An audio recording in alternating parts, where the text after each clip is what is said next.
rester entre les mains des utilisateurs les politiques d'achat pour faire en sorte que toute chose obtenue par le gouvernement soit accessible.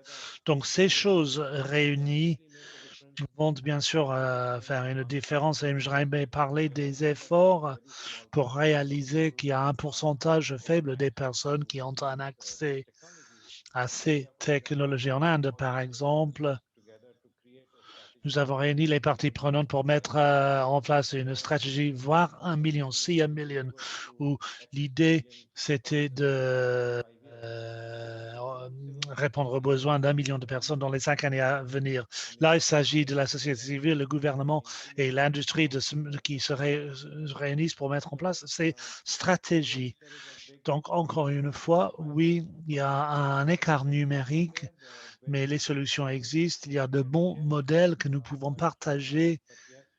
Mais oui, le défi de toucher la majorité des personnes qui n'ont pas actuellement un accès avec une manque de prise de conscience, non seulement parmi les utilisateurs, mais aussi parmi leurs parents, leurs enseignants et même les leaders de leurs propres organisations. Donc, cette prise de conscience est faible et sera donc prolongée pendant très longtemps. Merci beaucoup. An informative and enlightening presentation, specifically about the. Merci beaucoup, Dipendra, et merci pour ces explications sur la campagne Si Emilia. Très important pour les coalitions de construire des réseaux et surtout trouver des solutions de manière conjointe. Et en effet, cette fracture numérique est un problème à résoudre. Merci beaucoup. Alors, désormais, nous allons poser davantage de questions aux autres intervenants. Mais ce qui compte maintenant, c'est de s'écarter du fossé numérique et d'inclure l'enseignement, l'éducation. J'aimerais donner la parole à Joseph Marie pour parler des apprenants avec des besoins spécifiques. Et nous allons voir comment ils s'en sortent dans cette situation, dans cet enseignement à distance. Qu'en est-il des enfants et des adultes malentendants? Qu'en est-il du processus, de l'inclusion du processus d'apprentissage? Joseph, la parole est à vous.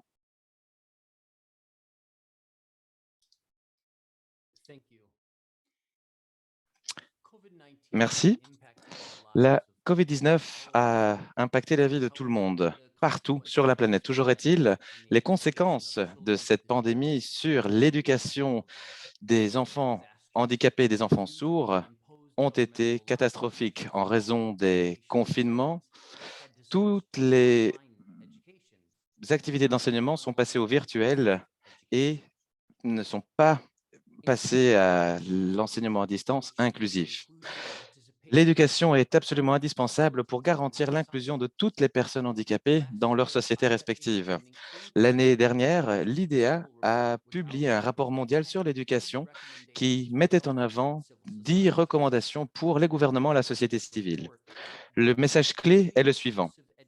Construire un véritable système éducatif inclusif est la seule manière de concrétiser l'ODD numéro 4, en ce compris pour les personnes et les enfants en situation de handicap et les enfants en situation de handicap où qu'ils se trouvent sur la planète.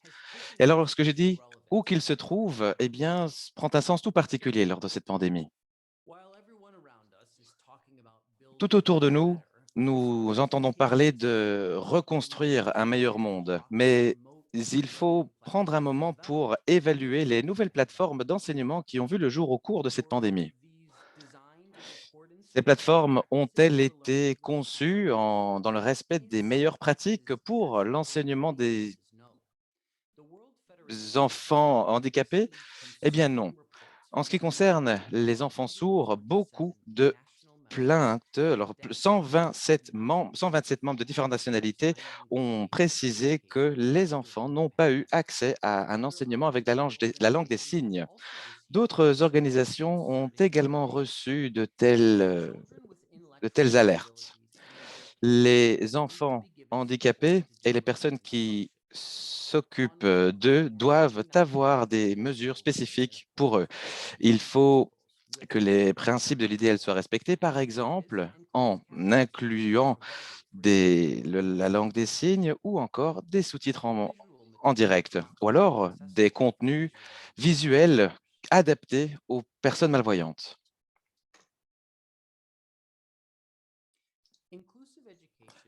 L'inclusion, l'éducation inclusive requiert une transformation du système éducatif. Et même avant la pandémie, 50% des enfants handicapés des pays à revenus moyens et faibles étaient abandonnés. Le WFT estime que moins de 2% des enfants sourds dans le monde ont accès à une éducation dans les deux langues, c'est-à-dire avec la langue des signes. L'urgence est là. Nous devons transformer notre système éducatif afin de garantir qu'il soit véritablement inclusif, que tous les apprenants handicapés soient inclus, en ce compris les communautés marginalisées et ainsi que les femmes et les filles. Lorsque nous reconstruirons, nous devons continuer à inclure les principes d'inclusion universelle à tous les niveaux. L'IDEA publiera un document d'orientation sur sur son site plus tard ce mois-ci. Et beaucoup de principes peuvent s'appliquer à l'apprentissage en personne ou à distance. Utilisons ce que nous avons appris au cours de cette pandémie pour garantir que les systèmes éducatifs s'améliorent et qu'ils répondent aux vrais besoins de tous les apprenants avec besoins spécifiques, où qu'ils se trouvent. Je vous remercie de votre attention. Merci beaucoup, Joseph, d'avoir parlé d'une reconstruction d'un monde meilleur et en effet une conception qui inclut dès le départ tous les types d'apprenants. Eh bien là, je pense que vous faites écho à ce que la précédente intervenante a dit. L'inclusion dès la conception, c'est absolument indispensable de l'inclure dès le départ. Désormais, quelques questions de suivi et j'invite tous les participants à poser davantage de questions. Questions spécifiques à tous les intervenants de votre choix. Et je veillerai à ce que toutes ces questions trouvent réponse, du moins dans la mesure du possible. Mais n'oublions pas que nous avons un certain temps imparti. Alors tout d'abord, Sonia, vous avez parlé dès le début des barrières auxquelles les enfants sourds et aveugles sont confrontés ou ont été plus encore confrontés lors de la pandémie. Y a-t-il des opportunités qui ont été identifiées, des meilleures pratiques, des bonnes leçons à tirer que vous avez observées, apprises auprès de la communauté des sourds et malentendants? Qu'en est-il en matière de participation sociale ou autre? Sonia, la parole est à vous.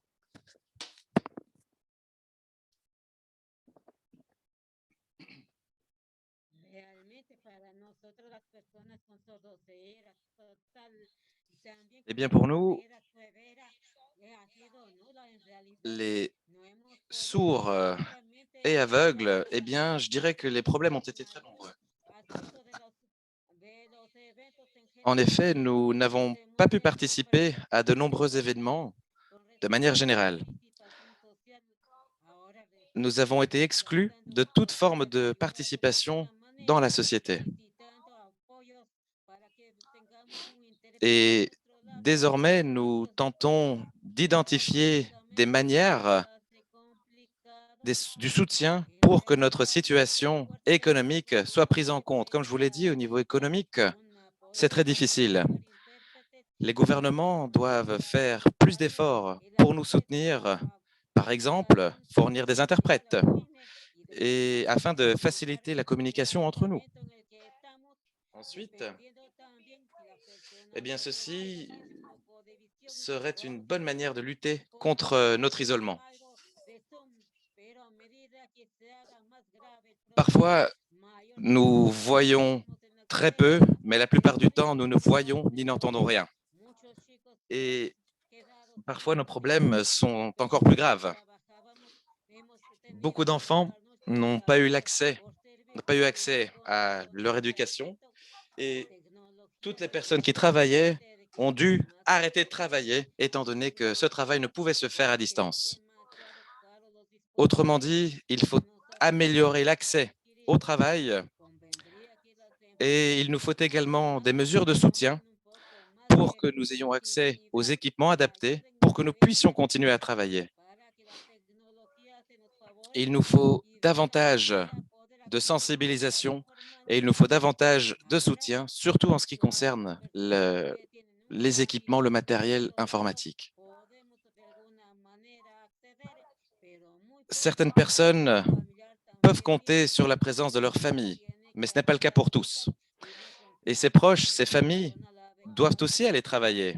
Et dès lors, elles ne peuvent s'occuper de nous toute la journée. Il nous faut donc davantage de proches aidants et les gouvernements doivent davantage nous soutenir à cet égard. Les gouvernements doivent nous fournir les ressources adéquates pour notre situation. Je vous remercie. Merci beaucoup, Sonia, pour ces clarifications. En effet, vous avez mis l'accent sur les ressources adéquates et surtout l'accès aux technologies. Ces technologies sont désormais abordables et ceci permettrait à de nombreuses personnes handicapées d'avoir accès au marché de l'emploi. Eh bien, c'est une transition parfaite que je la pose à Jenny. Sonia a parlé du rôle des gouvernements. Comment des partenaires comme Microsoft ou d'autres acteurs du monde des acteurs privés peuvent aider à abattre ces barrières des ressources, ces barrières technologiques? Comment peuvent-ils offrir des équipements de manière abordable pour que Sonia et les autres membres les autres personnes en situation de handicap puissent être incluses? Jenny, la parole est à vous. Eh bien, je pense que c'est une question ô combien pertinente. Je pense que si on regarde ce qui se passe dans tous les secteurs, eh bien, nous voyons beaucoup de croissance dans certains secteurs. Et de manière générale, comme nous le savons, il y a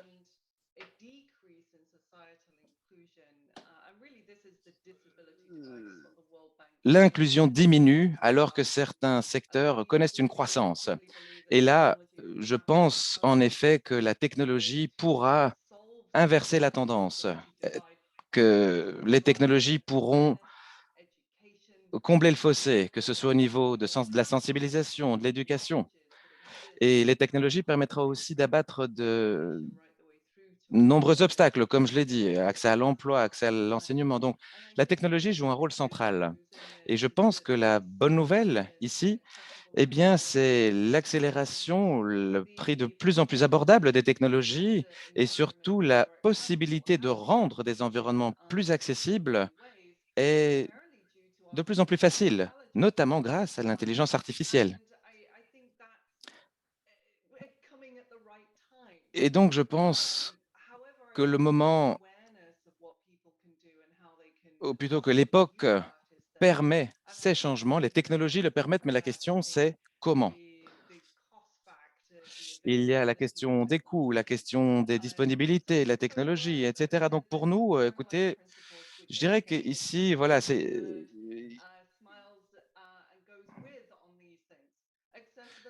il faut mettre l'accessibilité au centre de toutes les priorités. Il faut qu'elle soit incluse dès la conception. Elle doit être incluse dès la conception de chaque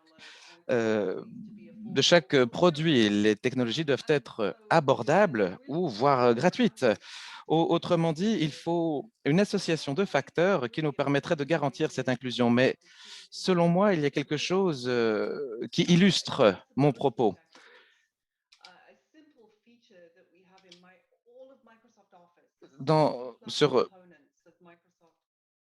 Sur l'Office Microsoft, eh bien, il y a une option qui se trouve juste à côté de la vérification orthographique. Et juste à côté du spell check, la vérification orthographique, vous cliquez dessus et là, vous aurez une information qui vous dira dans quelle mesure votre document est accessible. Et s'il n'est pas suffisamment accessible, l'intelligence artificielle va le rendre accessible automatiquement. Et ça, eh bien, c'est une excellente chose. C'est quelque chose qui fonctionne en coulisses. Il ne faut même pas s'en préoccuper. Il ne suffit que de cliquer là-dessus et le document vous aide. Ou alors, si il est possible de paramétrer les emails que vous envoyez, de sorte que si votre email n'est pas suffisamment accessible, vous avez une notification qui vous dit attention, votre email n'est pas suffisamment accessible. Et ici, je dirais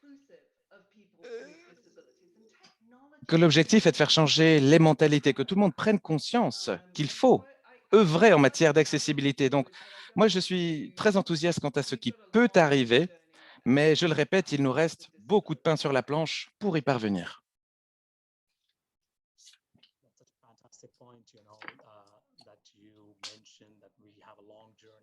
En effet, je suis d'accord, il reste beaucoup de pain sur la planche en matière d'inclusion pour les personnes en situation de handicap et je suis tout à fait d'accord avec vous. Les technologies peuvent inverser la tendance, peuvent être accessibles et surtout abordables. Merci beaucoup, Jenny. Une question pour Dipendra. Alors, Dipendra, vous en avez parlé précédemment, vous avez parlé de la campagne See a Million. Alors, si je vous demande comment pouvons-nous éviter ou plutôt passer outre les défis du fossé numérique, quelles seraient les bonnes pratiques, les bonnes idées, et surtout dans les pays dits en développement? Merci beaucoup pour cette question. Bon, alors la question de l'accès, surtout de l'accessibilité, la disponibilité en différentes langues, eh bien cela, ça constitue une barrière. Et donc l'accès à la technologie, comme on l'a dit, dans toutes ses formes, eh bien c'est la pierre angulaire de notre action. Et pour répondre à ce que Sonia a dit, eh bien, je pense que déjà qu'on peut réduire les coûts. Donc ici, je dirais, on ne peut pas tout simplement utiliser les technologies des pays riches et les reproduire ou les utiliser directement dans les pays moins riches. Peut-être faut-il développer ou peut-être existe-t-il déjà des technologies euh, plus efficaces ou plus abordables. Alors un exemple, nous avons travaillé en collaboration avec une organisation qui s'appelle Suction et il s'agit donc d'une entreprise très réputée, experte, et nos équipes ont créé un laboratoire pour l'autisme. Et dès lors, et donc les ingénieurs ont travaillé sur le développement de différentes solutions spécifiquement pour les personnes avec des difficultés d'apprentissage. Et les prototypes développés eh bien, rencontrent un certain succès. Il y a 3 startups qui existent déjà. Il y a le Lab Autistic Lab et ensuite, bonne nouvelle pour Sonia, il y a des écrans qui permettent un meilleur affichage et ils sont complètement compatibles avec toutes les langues et beaucoup de langues sont disponibles et en termes de coût, je pense qu'il est question de 160 ou 170 $. Voilà le coût que cela représentait pour cette technologie. Alors voici un premier exemple. Ensuite, vous le savez, nous développons d'autres systèmes informatiques. Nous avons lancé un magasin en ligne pour des technologies de support. Et en ce qui concerne l'innovation, eh bien, je dirais qu'il y a beaucoup de... Bon, l'innovation existe, mais il y a tout de même des problèmes économiques, des manques des ressources manquantes en termes de finances. Et donc, nous voulons proposer ces technologies au prix le plus faible, disponible dans un maximum de langues, mais même après que ces innovations aient été conçues, elles peuvent ne pas être abordables et dès lors, il faut se tourner vers des programmes de subvention gouvernementaux ou alors se tourner vers des programmes non gouvernementaux, par exemple des programmes de responsabilité sociétale des entreprises. Ce type de programme existe. Et donc, autrement dit, garantir que les technologies touchent les personnes à qui elles s'adressent ne se fait pas seul. Il faut miser sur des partenariats, sur des programmes afin de garantir eh bien, que l'accès à ces technologies devienne une réalité. Sans oublier la sensibilisation auprès de la société dans son ensemble, professeurs, parents, monde des affaires, etc. Donc les solutions, je dirais, elles existent, mais leur accès, c'est là-dessus qu'il faut travailler. Ensuite, la disponibilité de la technologie et la disponibilité des solutions ne pourra probablement pas résoudre tous les problèmes que nous abordons. Il y a en effet un manque de formation, un manque de sensibilisation, un manque de connaissances qui constitue un frein dans notre effort. Donc, je dirais qu'il faut une approche multifacette vis-à-vis de l'innovation, vis-à-vis de la communication, de la formation, du soutien. Et c'est tous ces efforts qui, de concert, pourront, je l'espère, résoudre ces problèmes. Merci, Dipendra, pour cette réponse. Alors, avant de poser la dernière question à Joe, j'aimerais vous inviter toutes et tous à réfléchir à cette question vis-à-vis du GDS, le Sommet mondial pour le handicap, qui aura lieu en Norvège en février 2022. Alors, à tous les participants ici présents, tous les participants, selon vous, quelle devrait être la thématique principale sur laquelle nous devrions axer notre travail en préparation à ce sommet de 2022? J'aimerais que vous y réfléchissiez. Partagez vos idées, vos commentaires, écrivez-les dans le chat. Et ensuite, je poserai la question à Joe. Alors, Joe, on parle de bonnes pratiques, on parle de collaboration. Et j'aimerais aussi vous demander, en ce qui concerne l'inclusion dans l'éducation, êtes-vous au courant de certaines bonnes pratiques qui se sont développées pendant cette pandémie? La parole est à vous, Joseph.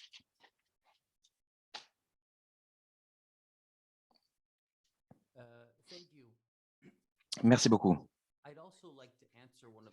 Eh bien, j'aimerais répondre à l'une des questions dans le chat, une question très intéressante. Au cours de la pandémie, comment les CRPD, le comité CRPD ont fonctionné? Eh bien,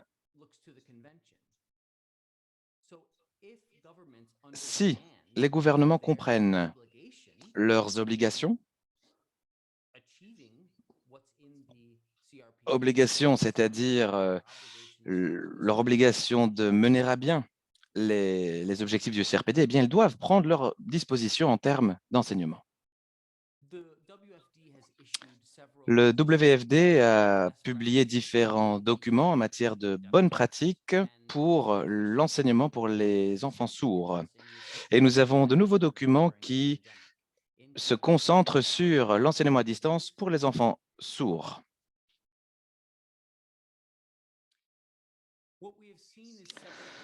Ce que nous avons vu dans différents pays, c'est que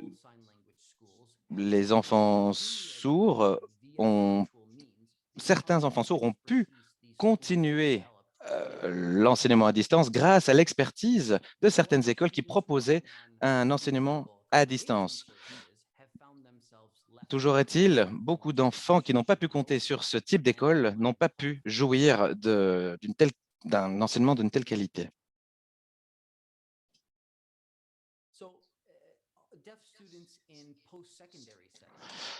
Ensuite, les étudiants sourds dans un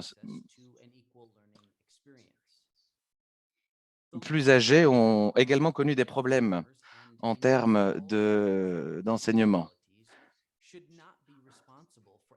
Normalement, ce ne doit pas être aux apprenants de rappeler qu'il leur faut des modalités spécifiques. Ce sont les responsables de l'éducation qui doivent prendre la responsabilité pour garantir que toutes les modalités ont déjà été prévues afin que l'éducation soit accessible à tous. Ensuite, les gouvernements et la société civile.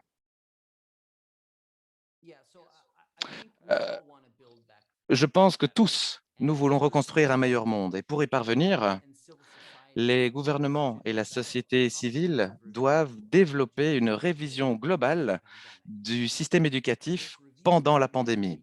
Et cette révision doit être faite en consultation étroite avec les organisations pour personnes handicapées, avec les apprenants handicapés et leurs familles. Et ces révisions devraient commencer en partant des principes édictés dans le rapport mondial de l'IDEA. Et en ce qui concerne les documents auxquels j'ai fait référence, eux aussi peuvent servir de base de départ, sans oublier les autres documents d'orientation de l'IDEA. De cette manière, reconstruire un meilleur monde ne sera pas uniquement un processus inclusif, il s'agira d'un processus plein de sens qui nous permettra de relever les nouveaux défis à l'avenir. Je vous remercie.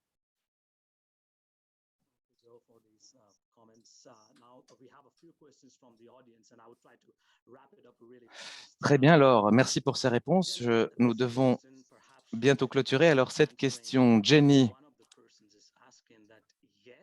une personne a dit la chose suivante alors. L'inclusion et l'accessibilité est importante dès le début, mais comment garantir que cela soit une réalité?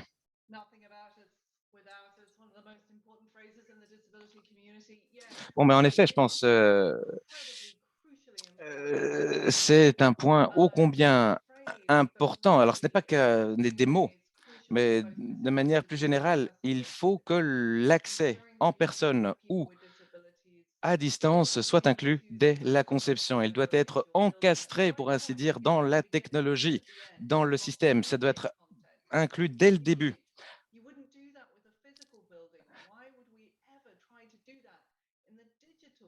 Dans le monde numérique, eh bien, on ne pense pas nécessairement à inclure une rampe d'accès pour fauteuil roulant. C'est comme pour un bâtiment physique, on y pense dès le début. C'est la même chose qu'il faut pour le monde virtuel.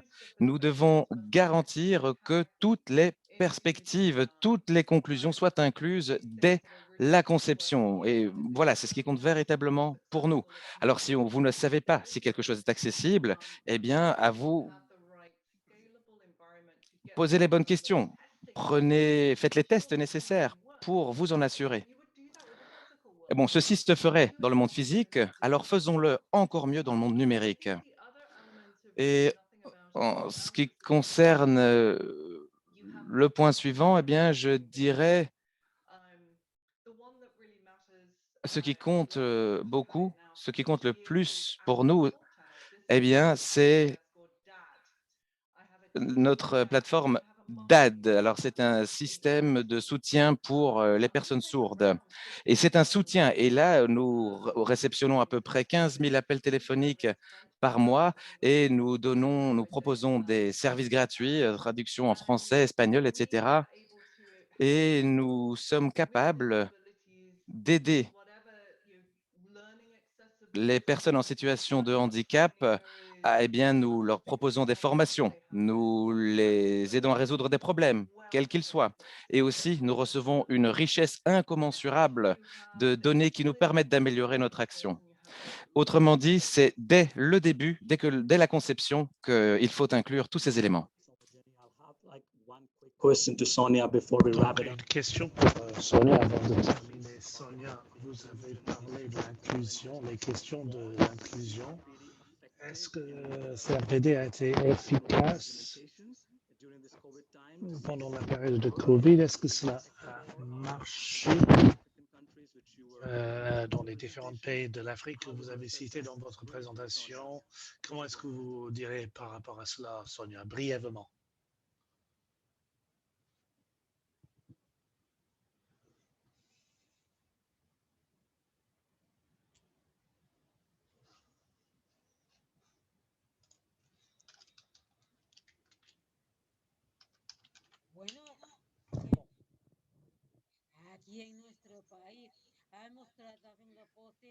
Ici, dans notre pays,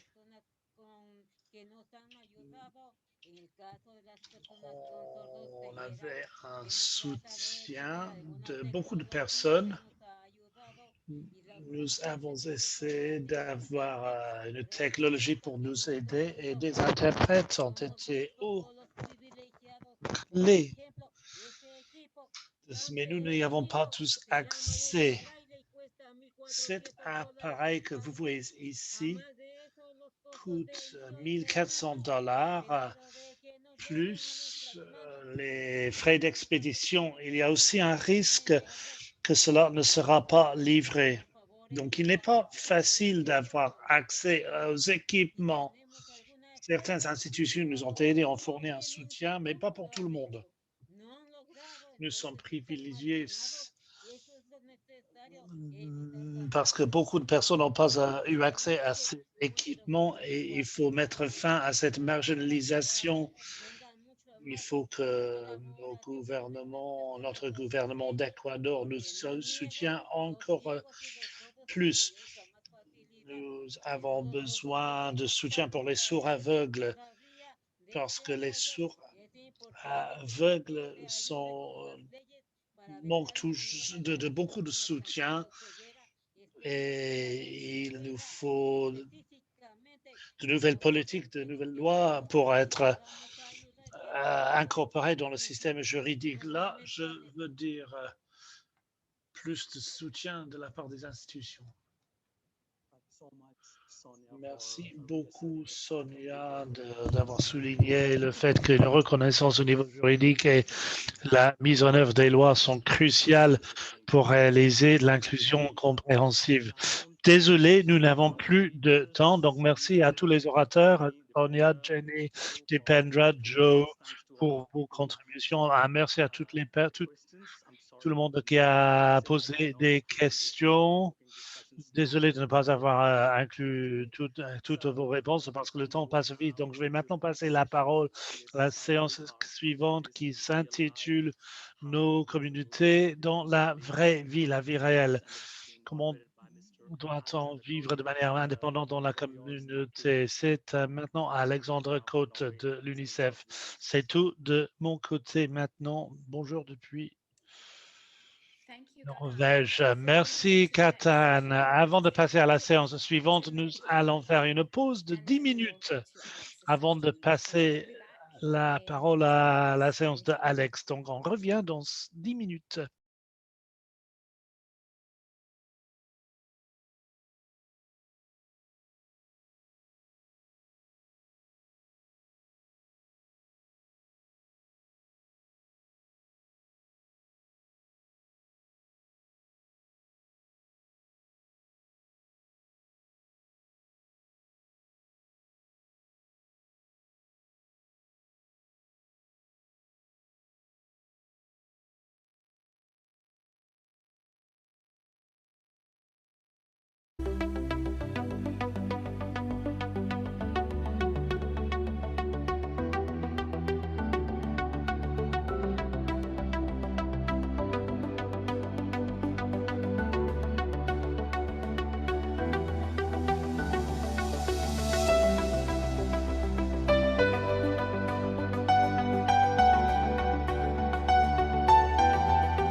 Thank you very much, Tallinn, and thank you. Merci Tallinn et merci Gagan Chabra et les intervenants des séances précédentes. Bienvenue à cette séance dans la vie réelle, le droit de vivre de manière indépendante dans les communautés.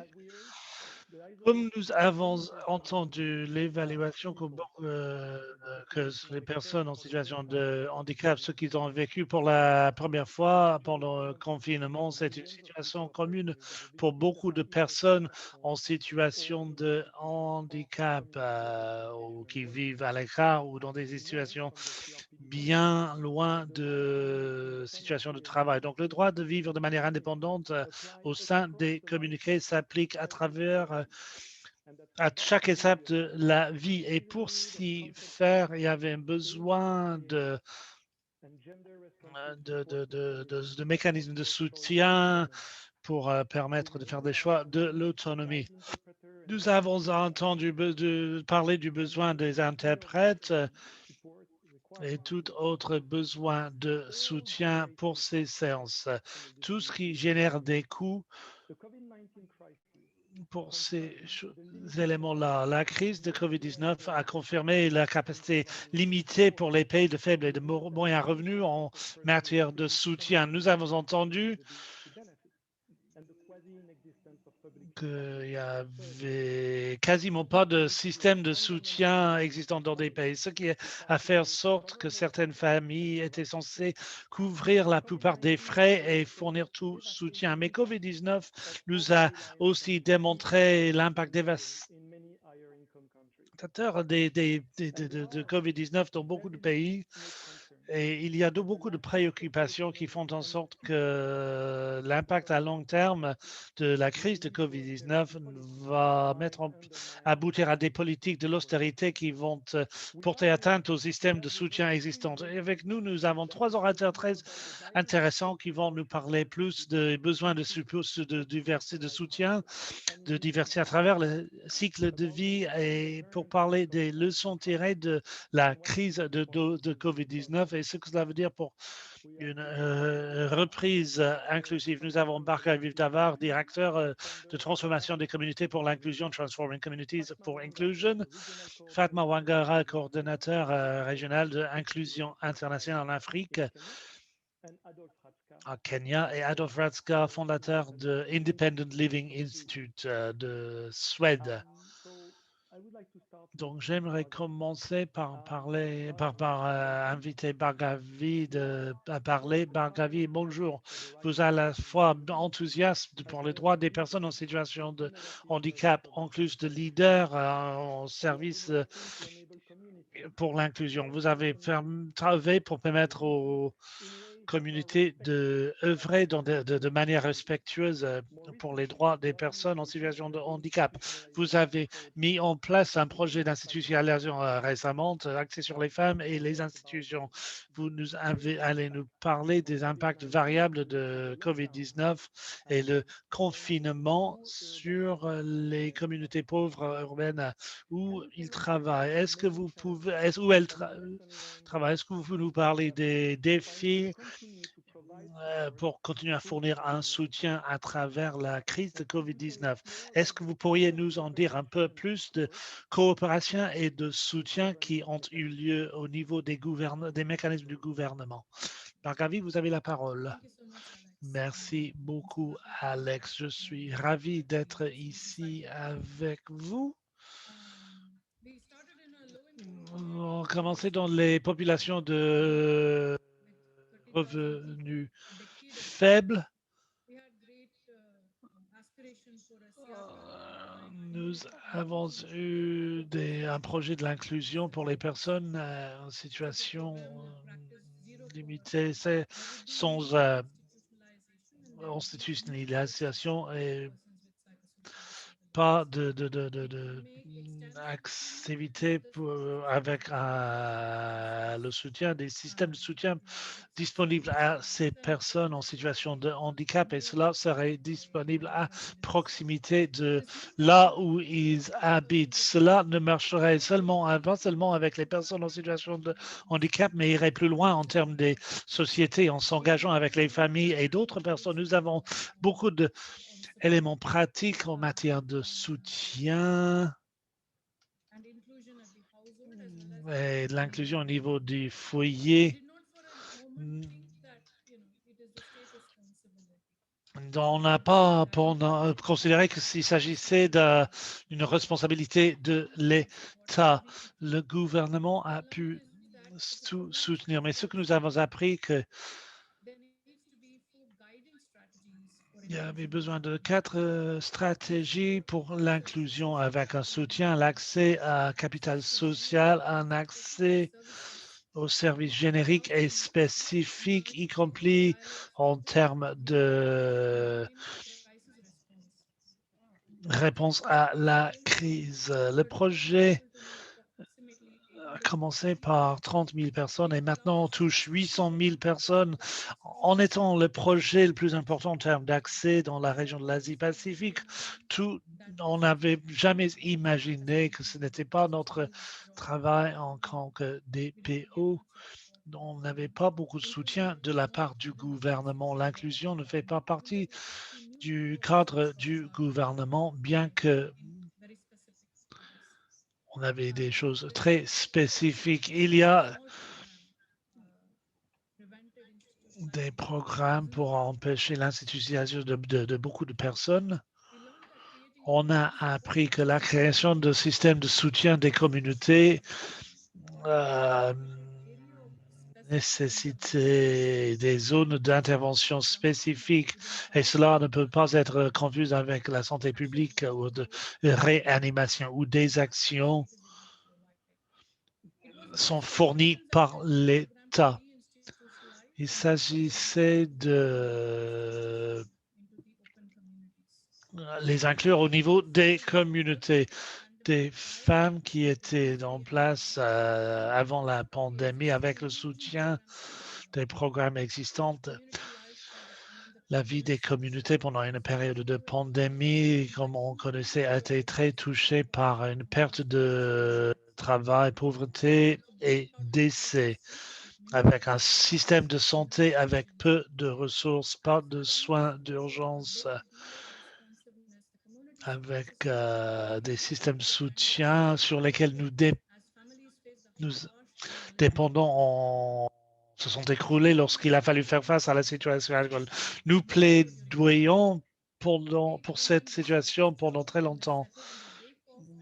Des femmes qui se sont mises en place suite à la pandémie, pendant la pandémie, et ensuite ont été enfermées dans leur propre foyer suite à la pandémie. Et celles qui ont pris le risque de profiter de leur nouvelle situation, et malgré les situations médicales, ont dû être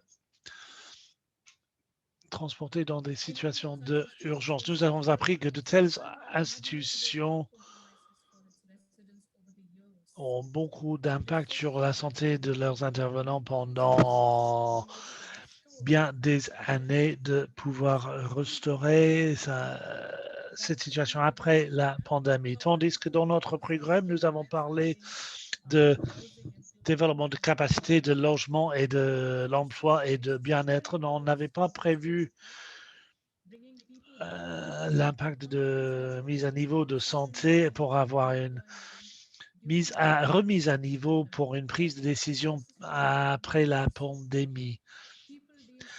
Parce que les personnes qui quittent les institutions ont besoin d'un soutien à long terme, des systèmes de protection sociale pour aller au-delà des personnes en situation de handicap, et ce qui est nécessaire au niveau des systèmes, avec un financement qui n'est pas adéquat, avec peu de soutien du gouvernement.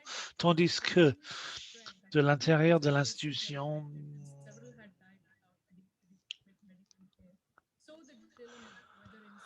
donc que ce soit à l'intérieur, nos expériences, l'interprète s'excuse, le son de l'intervenante n'est pas très clair. Mais il faut faire face à cette situation malgré la politique qui doit soutenir l'inclusion avec des budgets et une conception, et on doit avoir un soutien pour la santé mentale et surtout pendant les périodes de COVID qui iront au-delà de programmes de décharge pour faire sortir les personnes des institutions et les remettre dans leur communauté sans un soutien. Merci beaucoup pour votre soutien. Merci beaucoup, Bhargavi, pour ce que vous avez dit. Vous avez bien articulé le rôle des DPO, des organisations de la société civile pour lutter dans l'intervention sociale, pour trouver des solutions avec les communautés, pour soutenir l'inclusion des personnes en situation de handicap. On travaille avec ces personnes elles-mêmes pour trouver la meilleure solution, mais vous avez aussi parlé du besoin d'un soutien des gouvernements parce que un DPO ne peut pas répondre seul à cette diversité de besoins et besoins de soutien dans différents secteurs, qu'il s'agit de vivre dans les communautés ou en matière de santé. Merci Bhargavi pour votre contribution. Maintenant, à la première question ouverte à nos participants, nos spectateurs à travers le monde en termes du sommet sur l'handicap au niveau global, on aimerait vous demander à répondre à la question suivante. En termes de capacité au niveau national et de base pour avoir une mise en œuvre efficace et pour les réussites des gouvernements au niveau national, au niveau de GDS 2022. Vous pouvez mettre vos réponses dans le chat, s'il vous plaît. Donc, on va passer de l'Inde et l'expérience de Bhargavi et de son organisation et ses collègues. J'aimerais maintenant passer au Kenya pour rencontrer Fatma Wangare. Fatma, vous travaillez avec les enfants, les adultes et avec leurs familles depuis bien des années dans des pays dans un contexte où il y a peu de soutien du gouvernement en termes de protection sociale et de services de soutien, ce qui veut dire que la plupart des soutiens est toujours fait par les famille. Est-ce que vous pouvez nous dire un peu plus sur ce que vous faites en termes des parties prenantes pour avoir des systèmes de soutien qui engendrent un choix des personnes avec des handicaps intellectuels? Donc, quel est le rôle pour vous en termes de protection sociale et de soutien du gouvernement dans le développement de services pour vivre dans les communautés? Fatma, vous avez la parole. Merci beaucoup, Alex. Bonjour tout le monde. C'est un plaisir pour moi de vous parler pendant cette séance. Nous voulons tous appartenir à nos familles dans notre région locale, dans nos clubs, aux différents endroits de nos communautés. Mais ce n'est pas la réalité pour beaucoup de personnes avec des handicaps intellectuels au Kenya et dans d'autres parties du monde. Notre travail est ancré sur les principes de choix, de l'autonomie personnelle et une participation et inclusion de qualité à tout aspect de la vie dans les communautés. Et notre travail est informé par deux voix critiques de nos membres. Donc, les voix du passé pour les personnes en situation de handicap, mais les voix des adultes. Et la question est toujours pareille. C'est-à-dire, qu'est-ce qui va nous arriver quand nos parents vieillissent ou n'existent plus? On veut la même chose que nos pères, nos frères et sœurs, d'avoir des relations, d'avoir des emplois, de pouvoir s'amuser comme toute autre personne. Et l'autre voix, c'est la voix des familles, surtout les parents. Et la question pour les parents, toujours, c'est qu'est-ce qui va se passer pour mon fils, ma fille, lorsque je ne pourrai plus m'occuper d'eux ou je n'existe plus. Donc, la première partie de notre travail, c'est le rôle des réseaux de soutien des familles. Nous savons tous que dans l'absence des services et de soutien fournis par l'État, les personnes avec des déficiences intellectuelles ou d'autres handicaps, de manière plus générale, dépendent de leur famille pour un soutien. Donc, nous croyons de manière ferme que les familles sont des chemins pour une participation et de l'inclusion pour les personnes avec des déficiences intellectuelles dans leur communauté. J'ai vu cela avec ma propre fille. Si je n'étais pas autonomisée en tant que mère, elle ne pourrait pas agir pour elle-même. Donc, nous développons les capacités des familles sur différents aspects.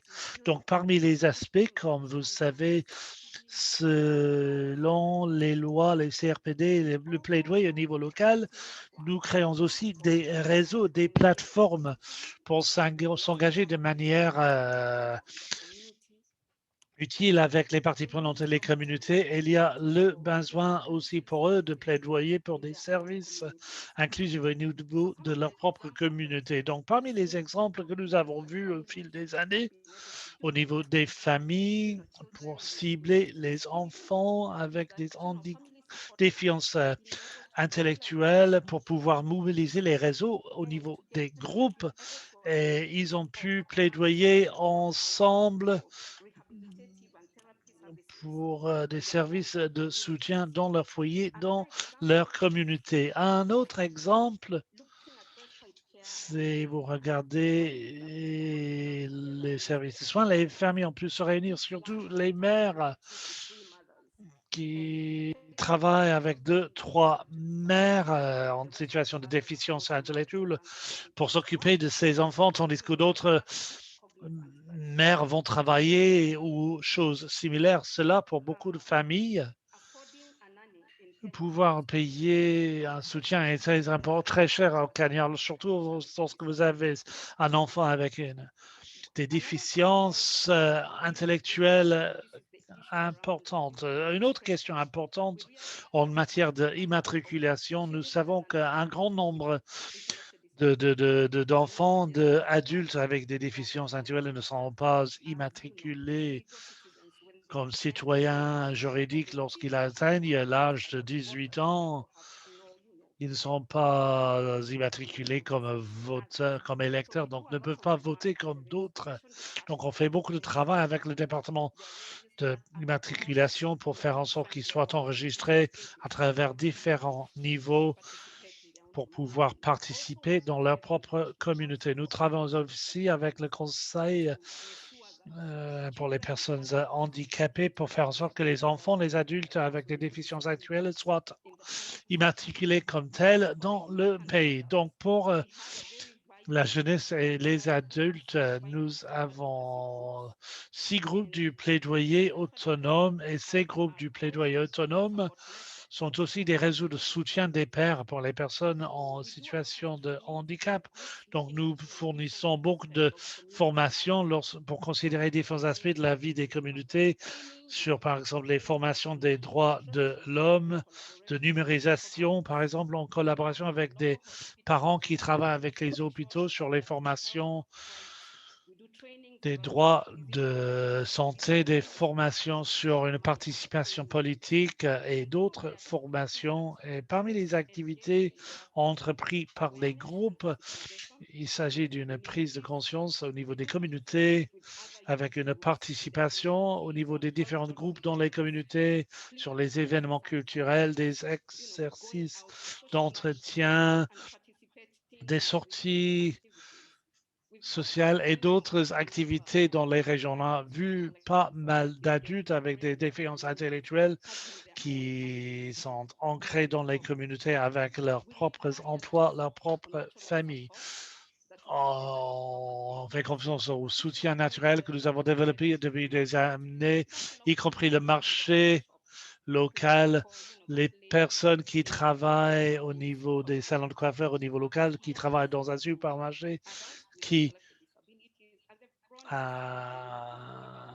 font partie des mêmes communautés, sont peut-être allés dans les mêmes écoles et ont reçu les mêmes activités, fait les mêmes activités. Nous avons formé un pool de différentes personnes dans différents espaces.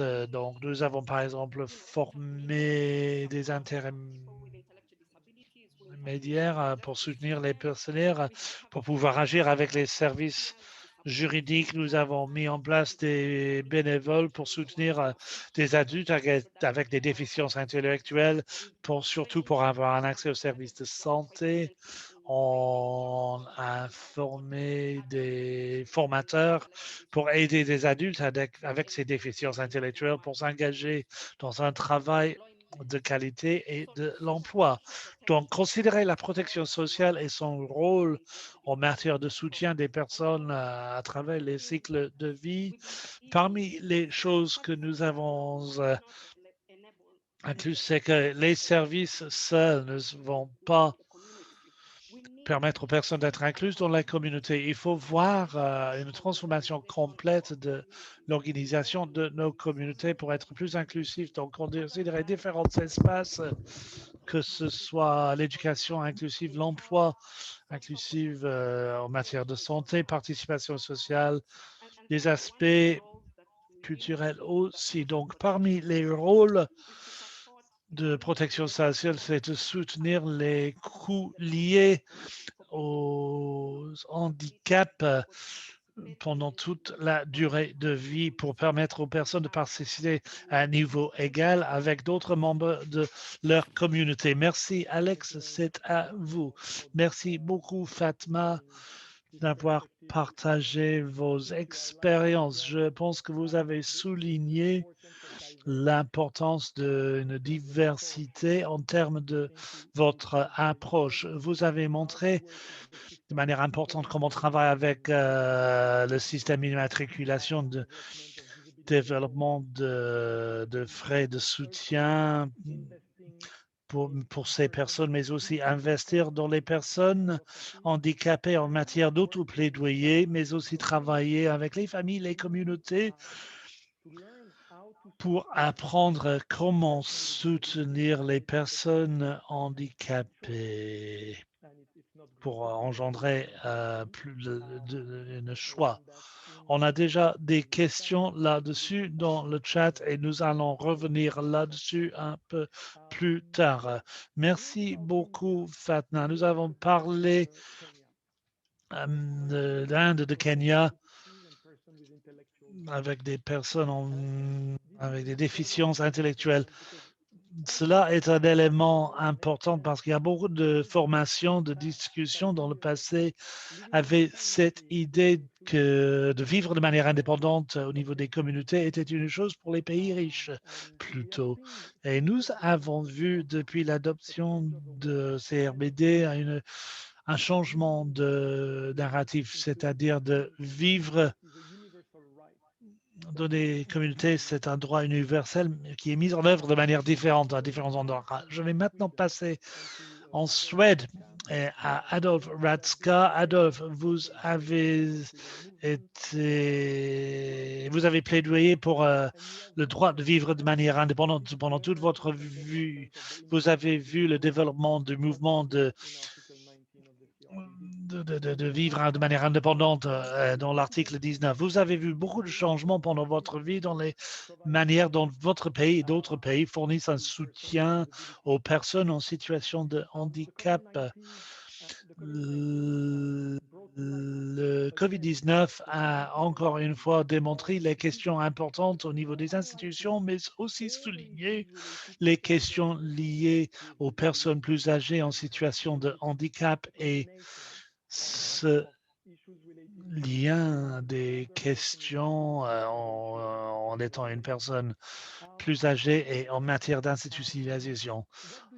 Qu'est-ce que vous dites de manière globale sur les impacts de la crise de COVID-19 et ce que cela peut nous montrer en termes des liens que nous avons à faire en matière de vivre de manière indépendante et vieillir de manière sûre, c'est-à-dire devenir plus âgé? Adolphe, vous avez la parole.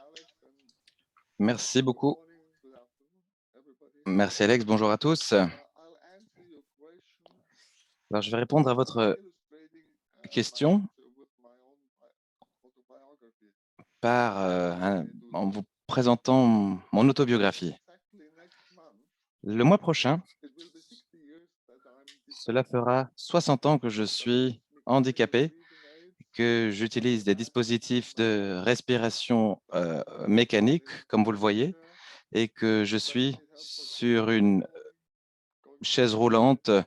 J'ai des difficultés pour aller aux toilettes, pour m'habiller, etc. Les 5 premières années après que j'ai contracté la polio, je les ai passées dans des hôpitaux et dans des institutions spécialisées en Allemagne. J'étais médicalement stable, mais il n'y avait aucun service de soutien auprès de la communauté.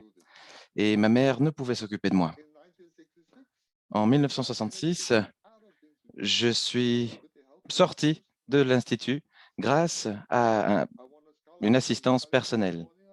J'ai remporté une bourse à l'Université de Californie qui incluait un budget pour recruter des étudiants étrangers pour m'aider en tant qu'assistant personnel.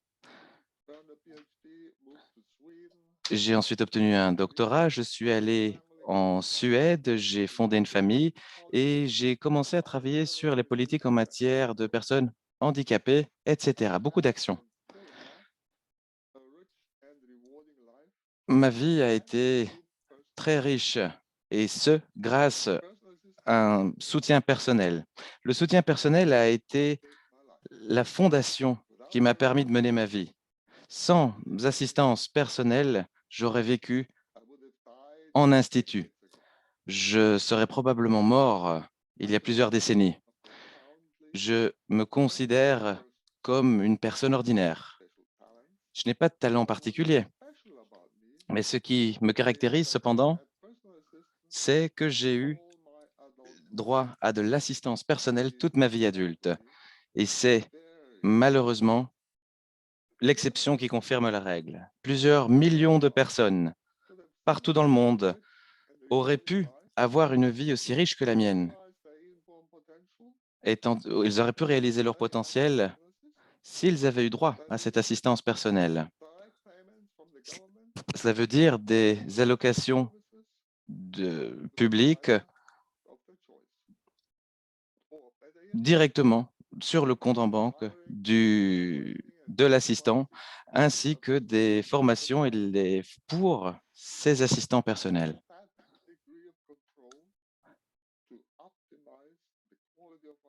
De cette manière, la qualité du service fourni permet d'optimiser la vie des personnes assistées. Donc,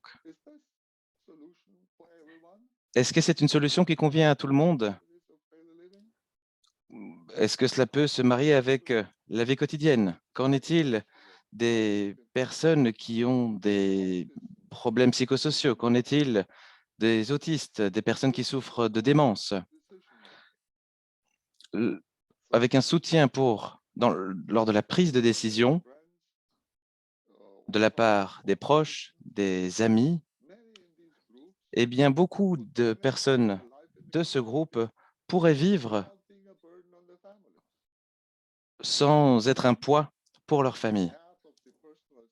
Cela veut dire que la moitié et qu'il y a énormément de personnes dans ce cas, notamment des enfants en bas âge. Dans de très nombreux pays, les alternatives pour les personnes qui ont besoin d'une assistance personnelle sont soit les membres de la famille, soit les institutions. Compter sur sa famille est une bombe à retardement. Tôt ou tard, la famille sera trop âgée pour s'occuper de vous. Sans famille, il faudra s'orienter vers un institut s'il en existe. Ces instituts, alors ces services ont des noms, des maisons de soins, des maisons pour groupes ou d'autres euphémismes utilisés. Toujours est-il, ils ne reflètent pas la vérité simple, ce sont des institutions. Et dans le CDPH, il est question de modalités de vie spécifiques. Et alors, donc dans ces centres, il y a des places pour 200 habitants et les services et l'assistance sont regroupés dans un même endroit tant qu'il n'y a aucun contrôle, on ne sait pas qui travaille pour qui, quand, quelle tâche, à quel moment, de quelle manière. Tout ce qui compte, c'est que le personnel soit partagé par les détenus. Eh bien, vous vivez, pour ainsi dire, en prison. Et si je cite l'article 19 de la Convention, eh bien, c'est très clair, en effet. Au cours de la pandémie, partager le personnel a transformé les institutions en des pièges mortels, que ce soit en Suède ou ailleurs. À 22 ans, l'assistance personnelle m'a permis de sortir de ces institutions. À 77 ans, je crains que je ne doive y retourner. Mes besoins, mes intérêts, mes aspirations sont les mêmes. Toujours est-il, mon gouvernement risque de me retirer mon droit à une assistance personnelle et il risque de me forcer de retrouver le chemin, de reprendre le chemin des institutions. Autrement dit, les droits de l'homme sont souvent bafoués pour les personnes âgées comme moi. Je vous remercie, Alex. Merci beaucoup, Adolphe, pour ce témoignage. Et en effet, ce que vous dites, eh bien, ça reflète ce que Joseph a dit précédemment. Quelles que soient les personnes avec un handicap, eh bien, toutes ces personnes ont droit à un soutien adéquat afin qu'elles puissent mener leur vie comme elles l'entendent. Et je pense que vous avez aussi dit quelque chose de très important. L'argent ne résout pas tout. Les choix politiques sont incroyablement importants. Si après 65 ans, vous n'êtes plus considéré comme une personne handicapée et que vous n'avez plus accès aux mêmes services, étant donné que maintenant vous êtes considéré comme une personne âgée, eh bien, il y a peut-être de l'argent pour les institutions, mais il n'y a pas d'argent pour soutenir les personnes directement. Et ici, ce n'est pas une question de ressources, c'est davantage une question de choix politique. Et donc, nous avons entendu tous nos orateurs s'exprimer et présenter les différents contextes, les différentes situations personnelles. Et il est important de continuer à soutenir toutes ces personnes pour qu'elles puissent continuer à vivre indépendamment et être incluses dans leur communauté. Le rôle que joue le gouvernement pour créer cette infrastructure afin que ceci soit possible et financé, eh bien, c'est une responsabilité du gouvernement. Alors, je propose de marquer une courte pause. Nous arrivons à notre deuxième question ouverte qui s'adresse aux participants et au public partout dans le monde. Une question très directe. Le sommet 2022, quel objectif voulez-vous qu'il poursuive? Quelles doivent être les priorités de ce sommet? Et pour ce faire, j'aimerais revenir sur l'une des questions que nous avons reçues d'Andrea. Je pense que c'était de la Colombie. Et alors, cette question s'adresse à Fatma. Vous avez parlé des peurs et des questions qu'ont les parents, questions vis-à-vis de ce que Adolphe présentait, c'est-à-dire compter sur les familles, c'est une bombe à retardement. Qu'est-ce qui se passe une fois que la famille ne peut plus s'occuper de ces individus? Que se passe-t-il après la mort des proches? Qu'arrivera-t-il à mon fils ou à ma fille qui, d'ici là, sera adulte? Que se passe-t-il? Quel type de soutien auront-ils? Alors, comment gérer ces inquiétudes, ces peurs? Et surtout, lorsqu'il est question de la reconnaissance universelle du statut de gardien, je pense que cette reconnaissance va main dans la main avec l'article 19. Alors, Andrea en parlait, le statut de gardien, de tuteur a été annulé en 2019, mais beaucoup de familles s'y sont opposées, des familles de personnes en situation de handicap. Alors, pouvez-nous Pouvez-vous nous en dire davantage? Que faire pour lutter contre ces écueils? Merci, Alex. Alors, je vais tenter de répondre à cette question selon mon contexte personnel. Alors, ce que nous avons essayé de faire ces dernières années, c'est de répondre à ces peurs, les peurs qu'ont les familles. Et c'est la raison pour laquelle nous investissons tant dans le capital social, celui des familles, des communautés et de toutes les autres parties prenantes, puisque nous ne sommes que trop conscients de la dépendance envers les familles, raison pour laquelle il faut engager le débat avec les familles, avec les communautés, afin de garantir que tout le monde comprenne ces problématiques. Il faut soutenir la prise de décision, il faut soutenir au niveau financier, comment soutenir les personnes avec un handicap intellectuel, comment faire prendre conscience de ces problèmes importants.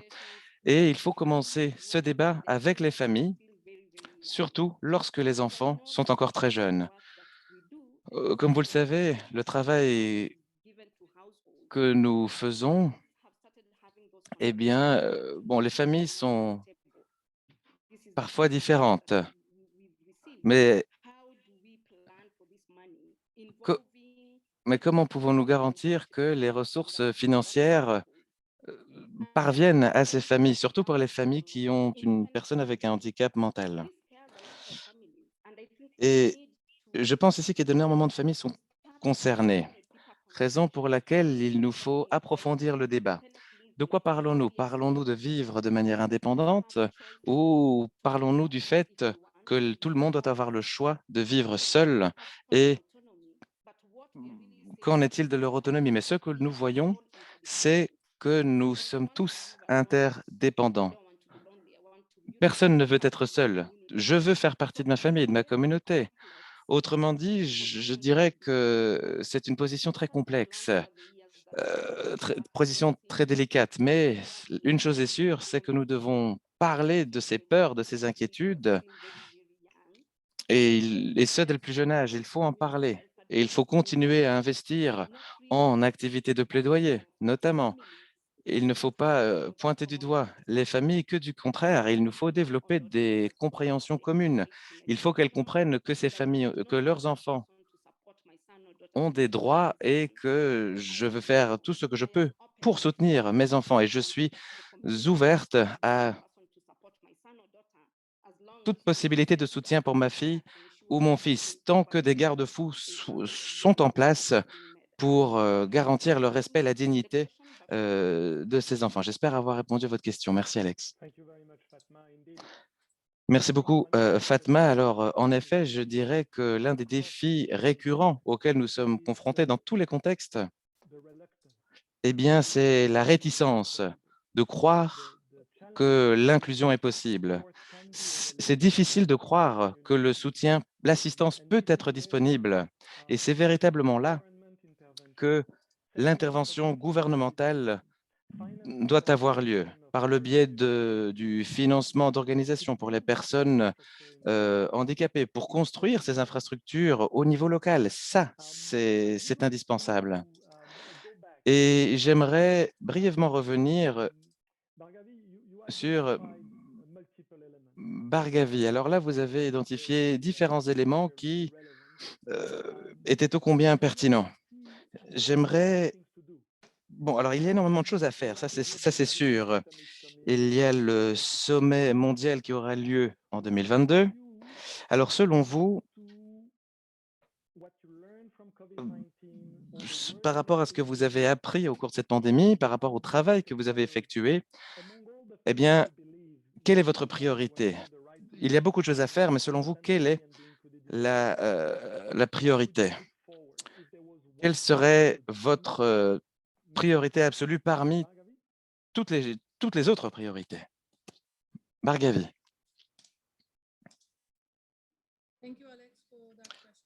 Merci Alex pour cette question. Alors comme vous l'avez dit, en effet, il y a beaucoup de choses à faire et beaucoup de choses à dire sur ce sujet.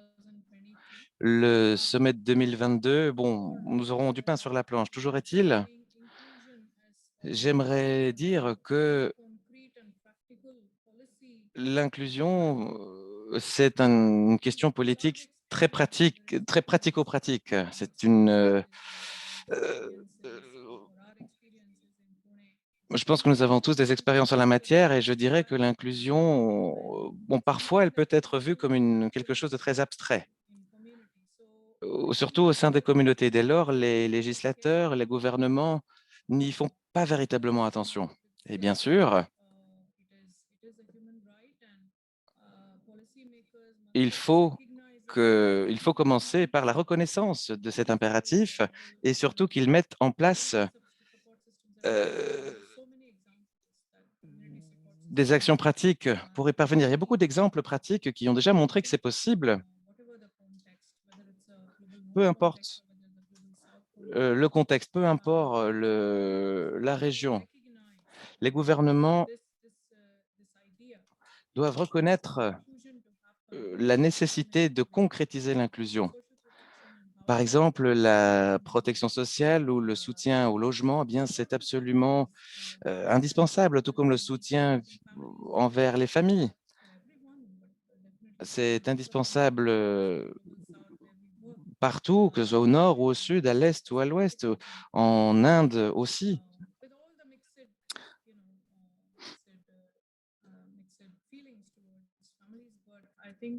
Donc, voilà, je dirais que c'est un élément central. Les gouvernements ne soutiennent pas suffisamment ces familles et il faut davantage œuvrer en ce sens. Et voilà, c'est ça que je pense. Des politiques d'inclusion pour les familles, des lois qui créent de nouvelles infrastructures pour les personnes en situation de handicap. Par exemple, l'institutionnalisation de certains services, eh bien, je pense que ce serait déjà un excellent point de départ.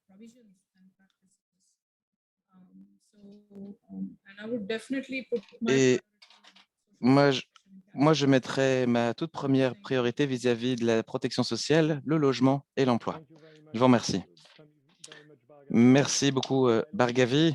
Je pense en effet que vous avez souligné des points ô combien importants que Fatma a également soulignés. Community to support persons with disabilities. Comment soutenir les familles ayant une personne en situation de handicap et surtout comment trouver le juste équilibre. Bon, nous le savons, dans les pays à faibles et moyens revenus, les familles resteront le premier soutien pour ces personnes, mais surtout comment faire évoluer la société vers où des possibilités de vie autonome sont plus concrètes. Merci en tout cas pour, pour ce commentaire, pour votre intervention. Fatma,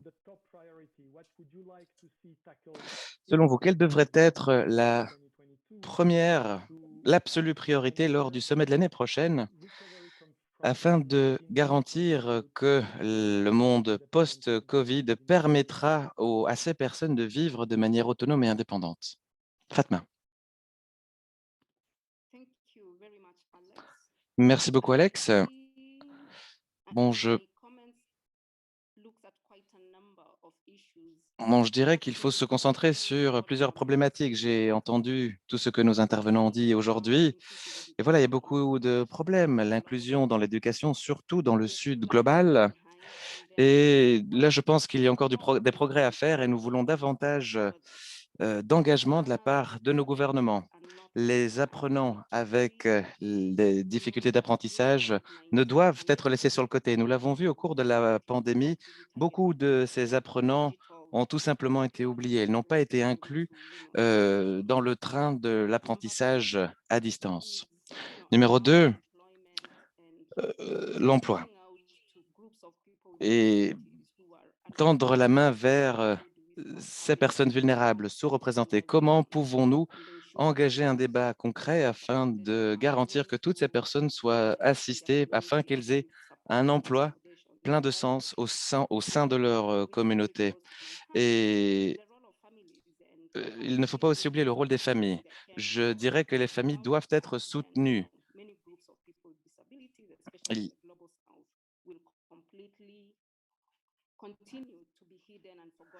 Comme vous le savez, beaucoup de personnes continueront à être oubliés, on ne connaît pas tous les visages de ces personnes, donc il ne faut pas oublier de soutenir les familles. En dernier lieu, je dirais qu'il faut davantage de mesures, d'actions prises pour améliorer la vie de ces familles, notamment en ce qui concerne le développement dans nos pays respectifs.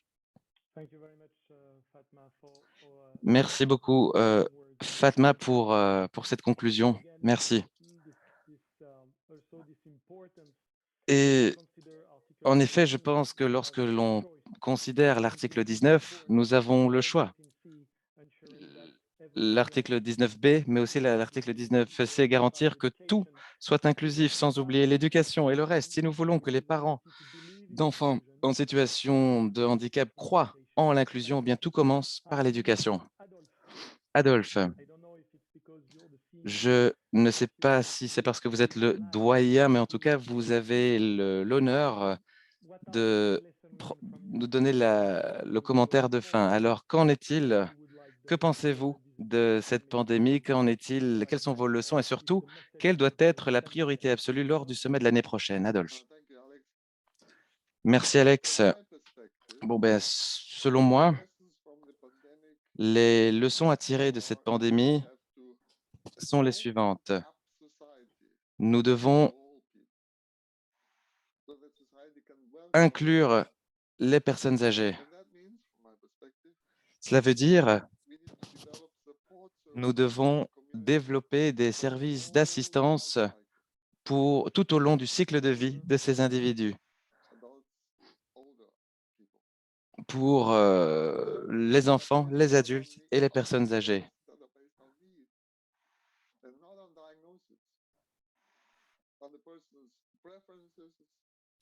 Il nous faut ces services doivent s'adresser aux personnes qui en ont besoin et ne doivent pas être définis en fonction de l'âge. Tout le monde, ou plutôt tout le monde veut pouvoir jouir de son indépendance. Il faut également accroître l'offre en matière de logement. Personne ne devrait être forcé d'habiter dans une institution en raison d'un manque de logement.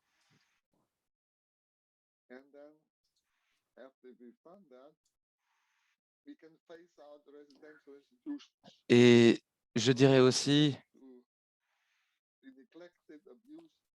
qu'il faut faire en sorte que plus personne ne soit laissé sur le côté de la route et malgré les problèmes et les catastrophes qui ont eu lieu au cours de cette pandémie.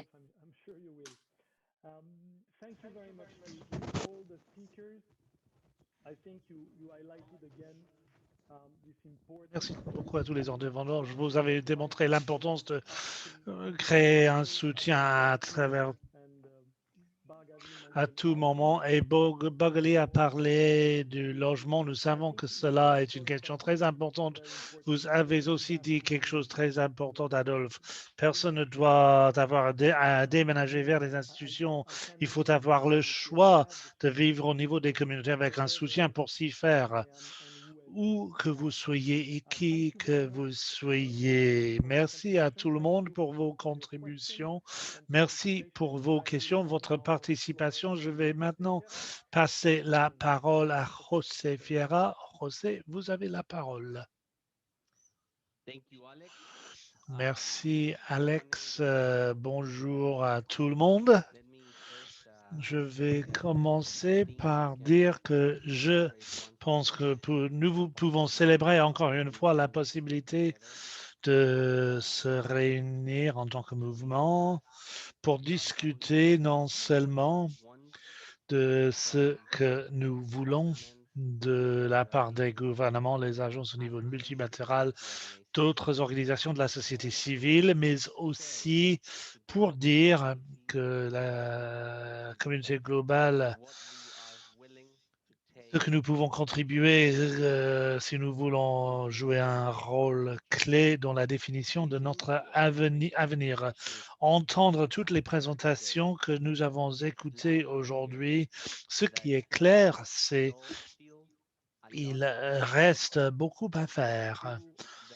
Il est vrai que lorsque l'on regarde les réussites qui qu'on a fait jusqu'ici, mais en même temps, ces choses qui ont eu lieu au niveau global restent à être répercutées dans de l'action réelle au niveau national et sous-national.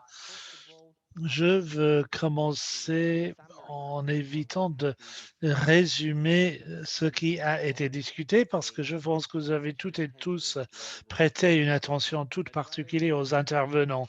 Mais je voudrais plutôt vous partager ce que j'ai appris lors de cette réunion et j'espère que cela sera plus ou moins la même chose pour vous après ce forum de la société civile.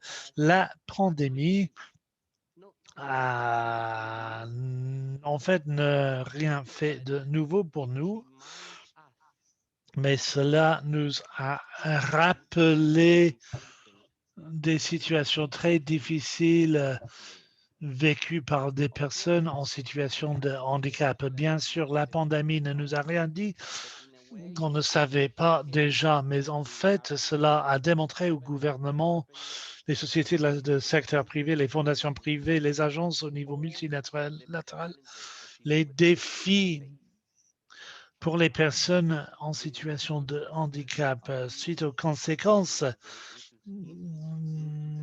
d'être dans des environnements d'institutions avec un manque d'accès à une information inclusive. La pandémie nous a montré l'importance critique des vies des personnes handicapées lorsqu'il s'agit de l'emploi, une protection sociale, l'éducation inclusive, vivre au niveau des communautés et ainsi de suite. En même temps, beaucoup des mesures mises en place par les gouvernements pour répondre à la pandémie n'ont pas été inclusives en matière des personnes handicapées. Encore une fois, cela nous a montré que nous avons laissé derrière, en écoutant les intervenants, nous avons suffisamment d'évidence maintenant pour conclure que quelque chose doit changer dans un avenir proche si nous voulons nous assurer que les personnes handicapées soient incluses. Mais en même temps que je vous dis ça, il y a aussi de bonnes nouvelles. La première chose pour moi, c'est que nous sommes maintenant plus conscients maintenant de nos problèmes. Mais la bonne nouvelle, en fait, c'est que nous avons maintenant plus d'outils pour plaidoyer pour nos droits. Nous savons que nos sociétés, les organisations qui pensent déjà des personnes handicapées, ils veulent faire en sorte que les services, les plateformes et ainsi de suite soient plus inclusives envers des personnes handicapées. Donc, bien que les communications à travers les plateformes en ligne restent difficiles pour beaucoup de ces 1 milliard de personnes qui vivent avec des handicaps, il y a aussi de progrès de fait que nous devons célébrer aussi. Pour moi, la dernière séance de ce forum de la société civile a encore une fois joué un rôle unique. Et je veux encore une fois citer notre cher collègue Adolphe lorsqu'il nous a dit que nous ne pouvons pas être envoyés dans des institutions parce que nous n'avons pas de logement accessible. Je peux utiliser ces mots et les appliquer pour dire que nous ne pouvons pas être exclus de l'éducation parce qu'il n'y a pas d'éducation, un système d'éducation inclusive en place. Nous ne pouvons pas être exclus de l'emploi parce que nous n'avons pas d'arrangement raisonnable au niveau sur le lieu de travail. Donc, Adolphe, merci de ce que vous avez dit, mais aussi merci d'avoir cité une chose qui s'applique à nos expériences de tous les jours en tant que personne en situation de handicap. Mais pour moi, il y a deux choses de plus que ce forum de la société civile nous permet d'avoir. Tout d'abord, il s'agit du fait que nous avons notre sommet de handicap global qui sera l'opportunité pour nous de souligner comment nous voulons que l'agenda international en matière des personnes en situation de handicap doit ressembler. Nous avons l'opportunité de dire, et en fait, nous avons commencé ce droit à une participation raisonnable aujourd'hui lorsque nous répondons aux questions qui ont été posées pendant tout ce forum de la société civile. Et pendant les résultats, nous allons publier un rapport plus détaillé en matière de ces questions, mais parmi les résultats, déjà, ces résultats nous aident à définir la feuille de route vers le sommet suivant sur le handicap. Pour vous en ne citer que quelques-uns, 40% des personnes ont répondu qui n'étaient pas engagées à 100% dans la mise en œuvre des engagements de Londres. Seuls 4% des personnes qui ont répondu avaient dit qu'ils ont participé d'une manière ou d'une autre dans les engagements faits depuis Londres. En dernier lieu, 3% des personnes qui ont répondu ont dit que leur gouvernement connaissent leurs organisations et essaient de s'engager avec leur organisation. Donc voilà une chose qui peut être améliorée, mais cela peut être amélioré avec la promotion des personnes handicapés de s'engager encore plus avec les organisations des personnes handicapées, mais aussi du côté du mouvement des handicaps. L'autre chose que j'avais à vous dire aujourd'hui, c'est que l'Alliance sur le handicap international, International Disability Alliance, a créé ce que je pense sera un outil du plaidoyer parmi les plus puissants dans les 10 années à venir, c'est-à-dire l'enquête globale sur DPO. Parce que cette enquête n'est pas seulement d'un point de vue technologique une bonne avance en termes d'accessibilité, mais en même temps, c'est l'opportunité de partager avec nos circonscriptions qui nous sommes, où nous vivons, ce dont nous avons besoin et surtout comment nous pouvons contribuer à l'amélioration de nos sociétés.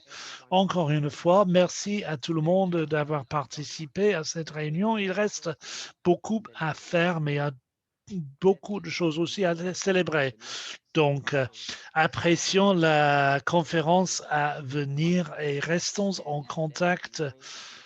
Et n'oublions pas que c'est notre responsabilité de changer la manière dont les personnes en situation de handicap sont incluses. Merci beaucoup. Et nous allons maintenant clôturer le forum de la société civile. Merci beaucoup.